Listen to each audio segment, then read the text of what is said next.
Во преполната сала на мултикултурниот центар со голем одзив на граѓани, председатели на урбани и месни заедници, на граѓански здруженија и институции, Општина Кочани ја одржа јавната расправа за програмите и нацрт буџетот за 2023 година. Дел од присутните ја искористија можноста директно да им ги соопштат на високите општински служби проблемите со кои се соочуваат во нивната непосредна околина. Поединците најчесто говореа за реконструкции на делови од улици во градот или населените места, за водоснабдителна линија или фекална канализација, а представниците на местните заедници презентираа и цели списоци од инфраструктурни и комунални неопходности. Во своето обраќање градоначалникот Љупчо Папазов ја изрази подготвеноста да се одговори на потребите на заедницата, но ги нагласи и ограничувачките фактори што се очекува да влијаат на општинскиот буџет во следната година. Во кој прави би се движеле следната година? Покрај ограничувачкиот фактор за плаќање на високи сметки за електрична енергија, ќе се обидеме голем дел од улиците кои пропуштивме, кои беа предвидени со програмите за 22 година, да ги асфалтираме, да обновиме дел од инфраструктурата во делот на водоснабдувањето и одведувањето на отпадните води, да дадеме поддршка спрема можностите на општина Кочани во делот на културата и спортот.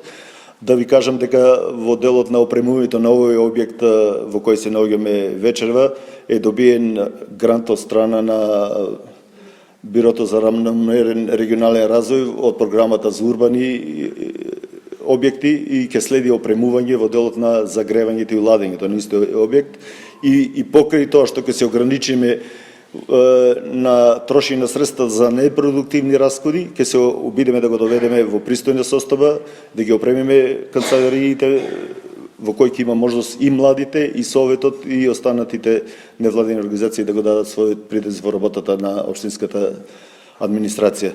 Според Гоце Манев, помошник раководител на секторот за финансии, иако се уште децидно не може да се тврди, се очекува основниот буџет за 2023 година да изнесува околу 265 милиони денари, од кои 50 милиони ќе бидат од данокот за додадена вредност, кој од идната година со 5% ќе се издвојува за единиците на локалната самоуправа. Манев изјави дека општина Кочани ќе ја искористи можноста преку кредитната линија од Светска банка да се задолжи со 30 на милиони денари за изградба на улици и патишта. Папазов најави дека реализацијата на инфраструктурните проекти наредната година ќе биде возможена и со пренамена на средствата од некои започнати проекти. Следната година ќе имаме можност голем дел од средствата кои ги наменивме за реализација на капиталните инвестиции во делот на изградбата на градскиот парк во висина од 42-3 милиони денари, изградбата на булеварот Стева Тодосиевски 10 на милиони денари, таквите средства ќе бидат пренаменети за вашите предлози и за предлози кои ќе произлезат од вечерва и предлози кои ќе излезат од програмите за креирани од стручните служби од секторите во состав на општина Кочани.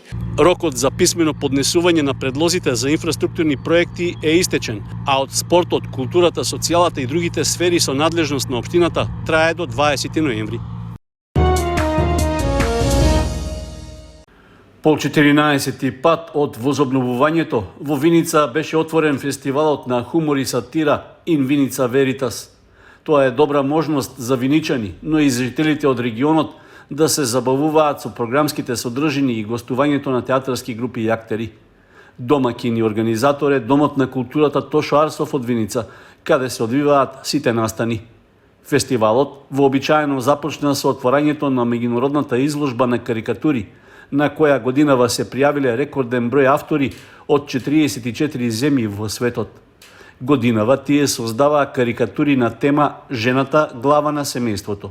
Според она што можеше да се види во изложбениот салон во Домот на културата во Виница, инспирацијата била голема. Представени се смешни и забавни ситуации во релацијата маж-жена. Многобројната публика која дојде на отворањето на фестивалот уживаше во изложените карикатури, кои измамуваа искрени насмевки. На самото отворање на овогодишниот фестивал беа соопштени и добитниците на наградите на конкурсот за карикатура. Жирито во состав од Дамир Новак Хрватска, Горан Челичанин Србија, Истван Келемен Унгарија, Благица Стојановска и Наташа Костовска од Македонија, има навистина тешка задача да направат селекција на многобројните карикатури на објавениот конкурс на тема Жената, глава на семејството. Карикатурата со најмногу поени е на Енгин Селчук од Турција, која доби првата награда. Второ наградана е Олена Цуранова од Украина, а третото место е на Дарко Дрљевич од Црнагора. Им честитаме на победниците. Фестивалот на хумор и сатира во Виница го отвори градоначалникот Миле Петков, кој им посака добре дојде на сите посетители и учесници. Во наредните 5 дена, благодарение на овој значаен фестивал со одлична програма, за момент ќе можеме да заборавиме на секојдневните грижи и барем за миг да бидеме среќни и насмејани. На сите вас сакам да ви посакам пријатни мигови при следењето на содржините на фестивалот. На гостите топло добре и пријатен престој во Виница и со ова меѓународниот фестивал на хумор и сатира и Виница Веритас го прогласувам за отворен. И благодарам. На првата фестивалска вечер на Виница Веритас беше прикажан театарскиот текст Поштарот од Трајче Кацаров во изведба на Драмскиот театар од Скопје со актерите Благоја Чоревски, Марија Кондовска и Игор Ѓоргиев. Фестивалската програма продолжува со стендапот на Антино и Атанас, потоа со представата Пациенти на театарот Провокација од Скопје. Исто така ќе се одржи и стендап комична вечер со актерите Јагода Јовановиќ, Хазим Мујчиновиќ, Ивана Наскова и Срген Слепчевиќ.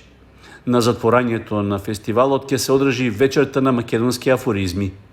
Во рамки на овогодишниот Виница Веритас, како придружна содржина, предвидени се едукативни часови по карикатура и афоризми за учениците од основните училишта во Виница.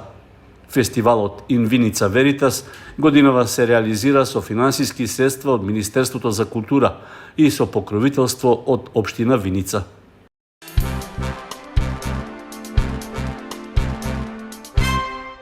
Во основното училиште Крсте Петков Мисирков од Оризари во тек е постапката за обезбедување нафта за затоплување на институцијата, а за што е распишан и јавен повик за избор на снабдувач. Се планира пред престојната грејна сезона да се обезбедат потребните количини нафта од 12.000 литри, за што би се потрошиле нешто повеќе од 1 милион денари. Со оваа количина ќе се затоплуваат училниците и другите помошни простории во училиштето. Во јавниот повик е нагласено дека количините се максимални, а квалитетот треба да одговара според правилникот за квалитет на течни горива. Основното училиште од Оризари, кое се јавува како нарачител на услугата, се обврзува дека плаќањето на испорачаните количини ќе биде во рок до 60 дена, според цени што ќе бидат важечки на денот на испораката, намалени за вредноста на работот. При тоа, од испорачателот се бара да ги почитува критериумите за квалитет на течните горива. Јавниот тендер за набавка ќе трае до 2 ноември, пошто доколку нема пречки во постапката, истата би требало да се реализира во текот на грејната сезона, според потребите на училиштето. Сообраќајните служби од полициските станици во источниот регион спроведоа засилени контроли при што се санкционирани непочитувањето на прописите главно за управување возила со брзина над законски пропишаната. За време на контролата констатирани се 19 прекршоци, од кои 10 во населени места и 9 надвор од населени места. На сите возачи им се изречени соодветни санкции. Исто така, била спроведена и контрола на прекршоци што ги прават возачите на мотоцикли. Изречени се санкции за 10 прекршоци, од кои 6 за неносење заштитен шлем, а 2 за управување без возачка дозвола. Исто така, на подрачјето на источниот регион е спроведена акцијска контрола кај возачите кои управуваат возила под дејство на алкохол. Од извршената контрола констатирано е дека 13 возачи управувале возила во пијана состојба. Тие биле исклучени од сообраќај, а времено им се одземени возачките дозволи, изготвени им се и прекршочни платни налози. Санкционирани биле и 28 други видови прекршоци. Од нив 12 за управување возило без возачка дозвола, 8 за возач почетник, 6 санкции за некористење на сигурносен појас и по една казна за непочитување првенство на минување и за непрописно паркирање.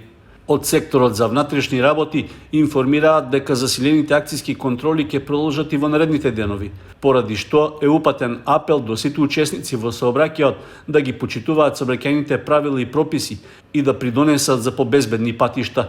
Исто така, упатено е предупредување дека во овој период е зголемено присуството на земјоделска механизација на патиштата поради жетвените активности на оризот, а за што е потребно поголемо внимание кај сите учесници во сообраќајот.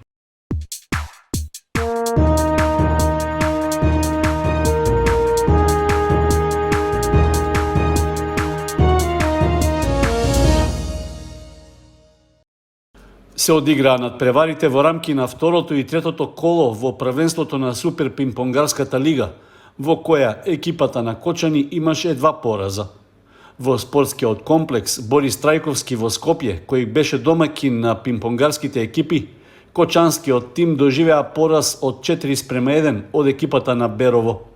Беровчани биле многу подобри од нашите пинг-понгари, при што единствената победа за Кочани ја обезбедил Ефремов, совладувајќи го својот противник со 3:0.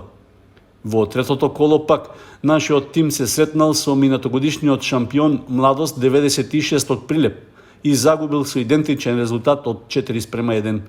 Единствениот поен за Кочани го постигнал Гошев, убедливо совладувајќи го во сите 3 сета противникот Огненовски.